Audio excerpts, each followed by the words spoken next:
Good morning, everyone. Brian Brown here. I want to talk to you this morning about adaptive reserve. I'm going to start out with an old saying that I heard some time ago, and it says, "The people who never tackle the mountains, who have wandered the foothills all of their lives, they've lied to themselves for so long that they aren't aware of what they're doing." They say they're content, they minimize the importance of the mountain, they say they are getting by just fine. But chances are they challenged that mountain years ago and the mountain won. You see, sometimes in life we encounter such obstacles that those obstacles appear to defeat us. They tap out our reserves. They drain us of everything that we've got, all our energy, all of our emotional wit, our soul, our spirit. Physically, they drain us. Sometimes they may take relationships out of our lives. You name it. We can be tapped out. We can appear to be conquered by a mountain. And the challenge there is just understanding the principle of what controls that defeat mentality. So the bottom line is this theory that I actually took from the medical field. It's called adaptive reserve.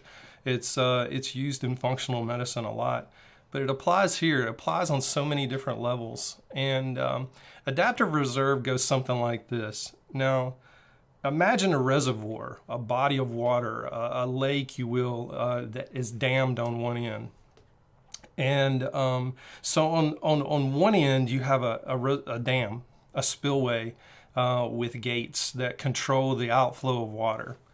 On the other end, you have inlets. You have small streams and creeks and rivers and things like that that are feeding water into this larger body of water called the reservoir. So in life, everybody is born with a certain set of adaptive reserve. As we're younger, I think, and less mature, we haven't lived life enough. We don't have enough experience under our belt to tackle problems. Our adaptive reserve pool is a little bit shallow.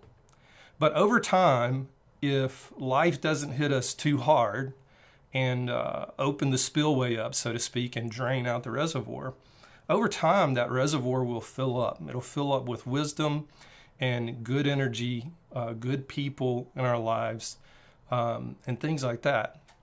So, and then we educate ourselves. We do things to increase our skills, increase our knowledge, and we do things on our own to fill that pool, that reservoir, that adaptive reserve.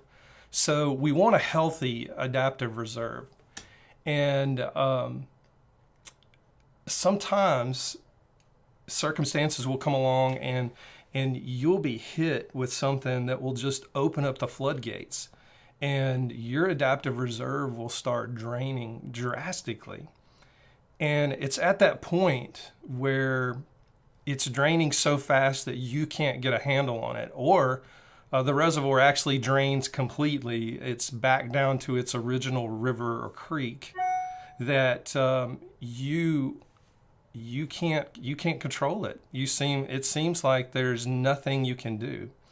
So the bottom line here is we have to learn how to control the spillway, the gates that allow water out, and then we have to learn how to control the inlets, what are putting resources into that body of water, that adaptive reserve pool.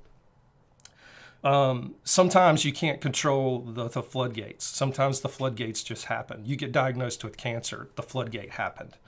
You get diagnosed with a major cardiac issue, the floodgate just happened. That happened to me several years ago. Actually, two years ago. And the bottom line is that I was driving down the interstate one day and nearly passed out. Being hard-headed, I ignored it. I thought, I'm stressed out. I've been working really hard, had way too much caffeine. My heart kind of felt funny. It was racing, and I thought, just anxiety from having way too much caffeine today. So the next day, driving down the interstate, it occurred again. Now, this time it had my attention, and I was actually pulling into our hometown here, and decided to pull into a cardiologist friend's office. Long story short, all the workup they did in the office was negative. It showed nothing. And he decided to put a 24-hour monitor on me. So they wired me up, put the monitor on me. I dropped the monitor off back to the office the next day, and it showed that my heart had stopped 3 times in the middle of the night. And he said, "You got to get back up here ASAP." So to make this even shorter, I ended up with a pacemaker. And to come to find out, I saw one of the top electrophysiologists, a heart rhythm specialist in the country, and he said, "You know, Brian, you're very fortunate." He said, "This is a pediatric condition." He said, "You've had this all your life," and he said, "Most people your age are statistics. They don't live to be as old as you are." And he said, "Not that you're old." He said, most of them die in their early 30s, late 20s. And he said, on their death certificate, it says died of unknown causes.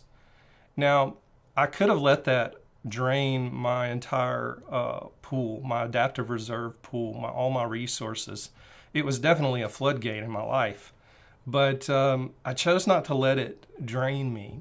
I doubled down on what was coming into my adaptive reserve pool. And I decided to educate myself first and foremost. I wanted to know everything there was about this disorder. I wanted to know everything there was about living with a pacemaker. I wanted to know everything there was about, being healthier than I already had been. I live a very healthy lifestyle. I eat very clean. I work out 5 to 6 days a week, and it just took me by surprise. But I doubled down on my education.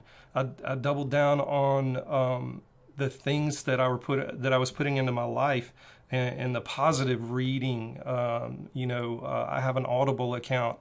I stopped listening to regular nonfiction books. That's what I typically read or listen to, and started listening to some of the great speakers, the Zig Ziglars, the Bob Proctors and Tony Robbins and things like that, and started listening to that every day. And before I knew it, the cardiac issue was no longer on my mind. The pacemaker issue was no longer on my mind. And here I am, 2.5, almost 3 years later, and I barely think about it. I mean, I see the scar on my chest when I look in the mirror, and it's really hard to see. But other than that, that's really the only reminder I have, other than having to go to the doctor every 6 months and just get the pacemaker checked, which, by the way, is perfectly fine. I'm using it less than 7% of the time, so which is the 7% that's saving my life. So I'm thankful that I live in a time that we have that technology, or else I'd probably be dead. So being grateful also is one of those inlets that puts back into your adaptive reserve pool. So I know this was a fairly long little video this morning, but I just wanted to share that with you because it's something that's been on my mind. Been playing around with how to teach that.